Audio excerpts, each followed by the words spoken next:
Hey guys, welcome back to our channel. और फिर से हम आ गए हैं अपने वेब डिज़ाइनिंग Q&A सीरीज़ का पार्ट नंबर 7 लेकर के। तो चलिए आज के क्वेश्चंस को जानते हैं, उनके सॉल्यूशंस को समझते हैं और क्या-क्या ऑप्शंस हमें मिल सकते हैं भैया उनको भी जानते हैं। तो ये रहा हमारा सबसे पहला क्वेश्चन पेज का आपके, what is the purpose of the aside tag in HTML5? Aside tag का काम हमारे HTML में क्या है? ठीक है, तो असाइड टैग नॉर्मली मैं अगर आपको डिस्क्राइब करूँ भैया, तो असाइड टैग यहाँ पे डिस्क्राइब करता है पेज के साइड में आने वाले कंटेंट्स को। ठीक है, पेज के साइड में जितने भी कंटेंट्स आते हैं, लेफ्ट राइट टॉप बॉटम, ये सारे हमारे असाइड टैग नाम के इस कंटेनर के अंदर रखे जाते हैं और ये डायरेक्टली उन्हीं कंटेंट्स को डिफाइन करने के काम आता है। ठीक है, तो ऑप्शंस यहाँ पे है to mark aside comments on the page, aside comments को यहाँ पे डिफाइन करने के लिए यूज होता है, to define content indirectly related to the side content, to make citation, पता नहीं क्या लिखा है भैया, ऐसा तो कुछ ऑप्शन नहीं है, to insert footer information, footer information को डिफाइन करने के लिए हमारे पास ये असाइड टैग यूज होता है। तो इसके आंसर की बात करूँ तो आंसर नंबर बी यहाँ पे हमारा सही है। असाइड टैग का काम क्या है? Define content indirectly related to the side content, यानी कि जो साइड में जितने भी कंटेंट्स है उनको डिफाइन करने के लिए हमारा जो असाइड टैग है वो यूज किया जाता है। ठीक है, option number A, B and C ये दोनों तीनों ही गलत है भैया, किसी भी तरीके से ये हमारे असाइड टैग को रिप्रेजेंट नहीं कर रहा है। Next question, which tag is used to insert a line break in HTML?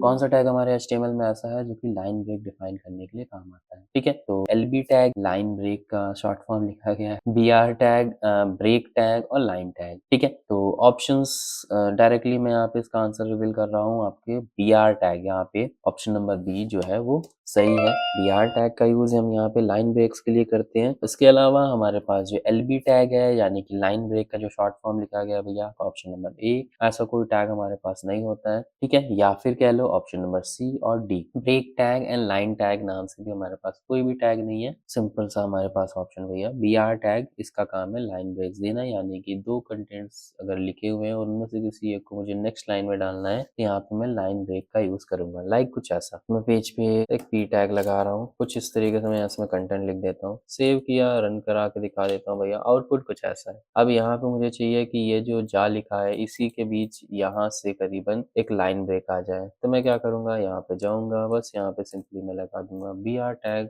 Line break से क्या होगा, हमारा जो कंटेंट है उस पर्टिकुलर लाइन से नेक्स्ट लाइन पे जंप करके आ जाए। ठीक है, ये काम हमारे BR टैग का है। ठीक है, इसका यूज आप किस पेज पे कितनी भी बार कर सकते हो, कितनी भी बार लाइन ब्रेक्स कर सकते हो। मैंने एक बार किया, एक लाइन ब्रेक हुआ, आप मल्टीपल टाइम्स कर सकते हो, लाइक 4 या 5 या 10 या 15, तो उतनी लाइंस का ब्रेक आपको देखने को मिल जाएगा। आते हैं अपने नेक्स्ट क्वेश्चन की तरफ, how do you define a form in HTML? HTML में आप एक फॉर्म को कैसे डिफाइन कर सकते हो?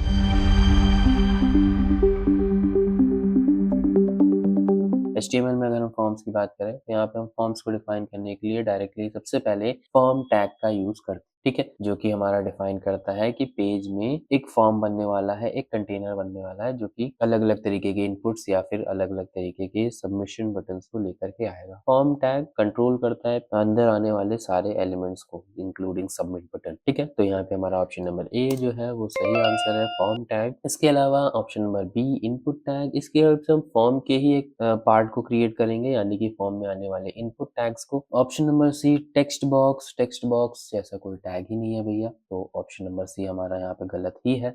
ऑप्शन नंबर डी यहाँ पे फील्ड सेट टैग, इसकी हेल्प से हम अपने फॉर्म के अराउंड एक बॉर्डर बना सकते। पूरा फॉर्म नहीं क्रिएट किया जा सकता, फॉर्म के अंदर एक बॉर्डर बनाने का काम हम यहाँ पे करते हैं फील्ड सेट टैग की हेल्प से। Which attribute specifies the number of column to span in an HTML table?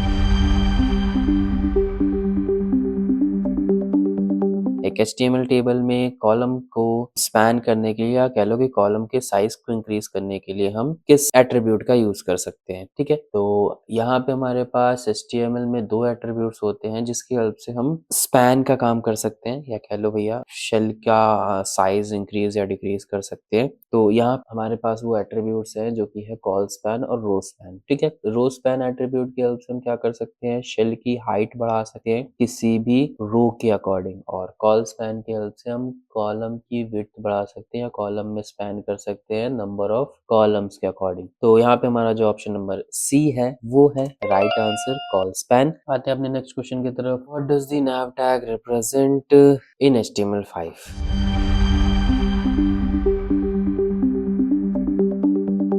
nav tag का काम क्या होता है HTML5 में? तो nav टैग सिंपली अगर मैं बोलूँ तो भैया एक कंटेनर टैग है, जैसे हमारा असाइड टैग था, और इसका काम होता है पेज पर जितनी भी लिंक्स आ रही हैं उन्हें डिफाइन करने के लिए कि ये एक तरीके के नेविगेशन के तौर पे वर्क करेंगी। ठीक है, तो सिंपली अगर nav टैग का मैं काम बोलूँ भाई, तो पेज में जो नेविगेशन लिंक्स होती हैं उनको कंटेन करने के काम आता है। ठीक है, ऑप्शंस हमारे पास यहाँ पे हैं। Option number A primary navigation links, option number B an article section, option number C side bar, option number D an inline frame. ठीक है, तो हमारे nav टैग का काम मैंने पहले ही आपको बोला कि भैया पेज में आने वाले जो लिंक्स होती हैं उन्हें एज अ नेविगेशन ये डिस्क्राइब करने के काम आता है। तो ऑप्शन नंबर ए यहाँ पे हमारा सही होगा, जहाँ पे प्राइमरी नेविगेशन लिंक्स की बात हो रही है। पेज के सबसे टॉप पे जो लिंक्स हमें देखने को मिल रही है उन्हें नेविगेशन के तौर पर रखने के लिए हम यहाँ पे nav टैग का यूज कर सकते हैं। इसके अलावा एन आर्टिकल सेक्शन, ये हमारा ऑप्शन नहीं है भैया। आर्टिकल सेक्शन बनाने के लिए हम यहाँ पे आर्टिकल टैग का यूज करते हैं। अ साइड बार डिफाइन करता है aside tag, and inline frame ये हमारा आई फ्रेम टैग की हेल्प से होता है। ठीक है, तो nav टैग हमारा रिप्रेजेंट करता है प्राइमरी नेविगेशन लिंक्स को। अब आते हैं अपने नेक्स्ट क्वेश्चन की तरफ। Question number 6, in HTML5 which input type is used to email addresses?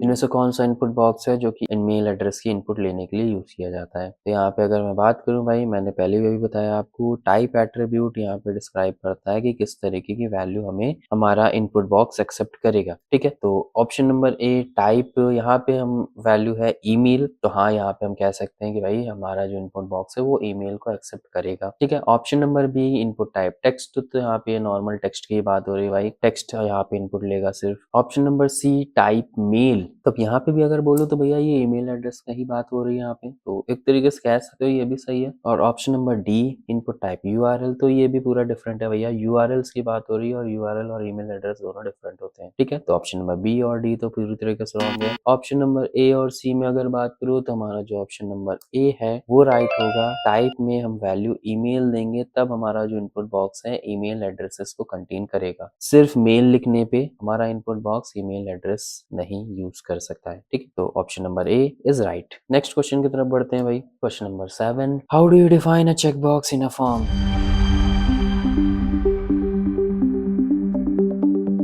Form में चेक बॉक्सेस क्रिएट करने के लिए हम क्या कर सकते हैं यहाँ पे? तो चेक बॉक्सेस क्या है? एक तरीके का इनपुट बॉक्स जहाँ पे हम लोग टिक कर सकते हैं, ये चेक बॉक्स है। Input type check box option number A, तो अगर यहाँ पे बात करूँ टाइप में चेक लिखने से ऑप्शन ए, ऐसे कोई भी इनपुट नहीं बनेगा जिसमें हम टिक कर पाए। ऑप्शन नंबर सी यहाँ पे इनपुट टाइप रेडियो, तो इससे एक सर्कुलर बटन बनेगा जो कि हाँ टिक करने के काम आएगा, बट हमें चेक बॉक्स चाहिए, कोई रेडियो बटन नहीं चाहिए भाई। ऑप्शन नंबर डी यहाँ पे चेक टैग, तो भाई ये तो बिल्कुल सही, यहाँ पे गलत आंसर है। चेक टैग हमारे पास कोई भी टैग नहीं है ऐसा चेक नाम से। Option number B input type check box, हाँ ये आंसर हमारा राइट होगा। यहाँ पे इनपुट टाइप चेक बॉक्स की हेल्प से यहाँ पे हम एक चेक बॉक्स क्रिएट कर सकते हैं अपने पेज पर। ठीक है, तो राइट आंसर हमारा है option number B input type check box, जिसकी हेल्प से हम यहाँ पे एक चेक बॉक्स बना सकते हैं जो कि कुछ ऐसा होगा। चलिए मैं क्रिएट करके भी दिखाता हूँ आपको। इनपुट टाइप चेक बॉक्स और इसका आउटपुट कुछ ऐसा आएगा जहाँ पे हम चेक कर सकते हैं इनपुट में। ठीक है, ये बनाने के लिए हम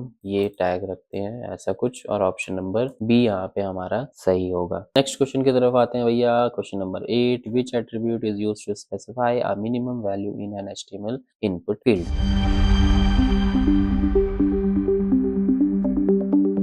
कौन सा ऐसा टैग है जो कि स्पेसिफाई करता है मिनिमम वैल्यू हमारे इनपुट फील्ड के लिए, कि मिनिमम वैल्यू हम क्या डिफाइन कर सकते हैं? तो सिंपली यहाँ पे इसके आंसर की तरफ मैं जाऊँ तो भैया इसका आंसर है ऑप्शन नंबर बी मिन एट्रीब्यूट। मिन एट्रीब्यूट की हेल्प से हम यहाँ पे स्पेसिफाई कर सकते हैं कि हमारा जो इनपुट बॉक्स है उसमें मिनिमम वैल्यू हम क्या रख सकते हैं। ठीक है, इसके अलावा option A, C and D limit, minimum, list, ऐसे कोई भी एट्रीब्यूट HTML फॉर्म्स में डिस्क्राइब नहीं किए गए हैं। मिन एट्रीब्यूट हमारे यहाँ पे राइट आंसर होगा। नेक्स्ट क्वेश्चन की तरफ बढ़ते हैं। Question number 9, in HTML which attribute is used to set the border of a table?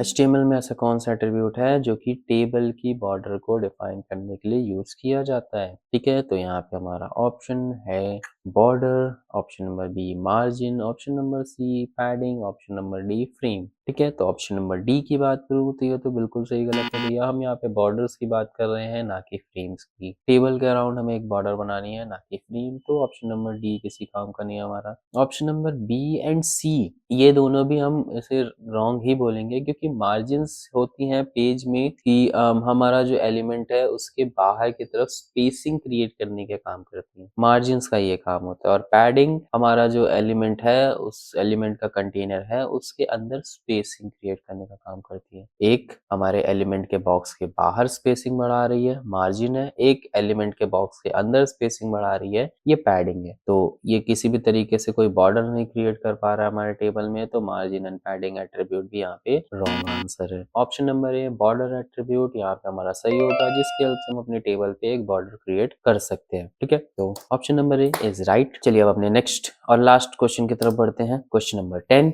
What does the section tag define in HTML?